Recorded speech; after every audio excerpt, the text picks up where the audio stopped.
পূজা রোজা বলে এটা বলে মুদ্রার পিঠ আর ও পিঠ। এখন কি এখন ধর্মের অবমাননা হয় না। এবারের দুর্গাপূজায় রাজনৈতিক দলগুলোর নেতাদের উপস্থিতি ও কথাবার্তা নিয়ে সোশ্যাল মিডিয়ায় চলছে তোলপাড়। ইসলামী ধারার রাজনৈতিক দল জামায়াত ও ইসলামী মূল্যবোধে বিশ্বাসী বিএনপি নেতাদের পূজা মণ্ডপে ভক্তি প্রদান নিয়ে চলছে বিতর্ক। নেতাদের এমন কাজ কোনোভাবেই মেনে নিতে পারছে না দেশের আলেম সমাজ। পূজা এবং রোজা একই মুদ্রার পিঠ ও পিঠ। এবছর বাংলাদেশে দুর্গাপূজা উপলক্ষে বাংলাদেশ জামাতে ইসলামীর আমির ডক্টর শফিকুর রহমানের হিন্দু সম্প্রদায়কে দেয়া শুভেচ্ছা বার্তা নিয়ে প্রথম বিতর্ক শুরু হয়। প্রত্যেকটি ধর্মের মানুষ তার ধর্মকর্ম সে অত্যন্ত স্বস্তির সাথে পালন করবে। এই নিয়ে দলটির অভ্যন্তরে ও বাইরে মিশ্র প্রতিক্রিয়া তৈরি হয়। এই ঘটনাকে অনেকেই জামাতের পক্ষ থেকে অসাম্প্রদায়িক কার্ড খেলার চেষ্টা হিসেবে দেখছেন।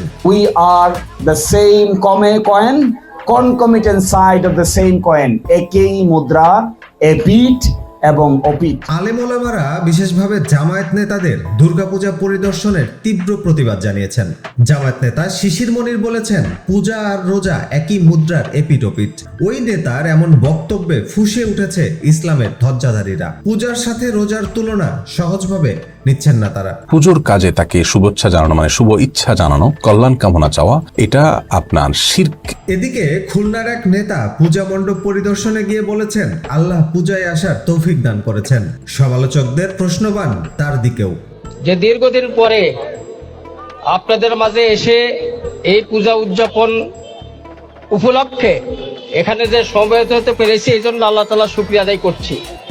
জামাতের আরেক নেতা প্রফেসর মতিউর রহমান গত বছর দুর্গাপূজা পরিদর্শনে গিয়ে সাম্প্রদায়িক সম্প্রীতির আহ্বান জানান। হিন্দু ধর্মাবলম্বীদের গীতা পাঠ করে শোনান তিনি।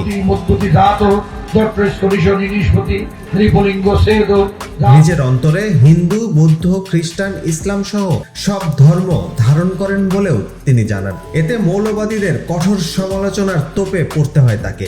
কিন্তু মুসলমানদের নিজস্ব ধর্মের একটা স্বকীয়তা আছে।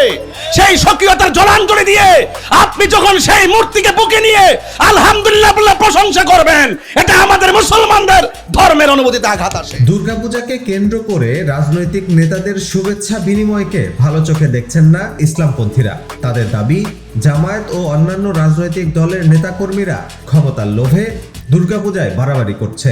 মণ্ডপে গিয়ে হিন্দু ভোটারদের খুশি করতে উল্টাপাল্টা বক্তব্য দিচ্ছে।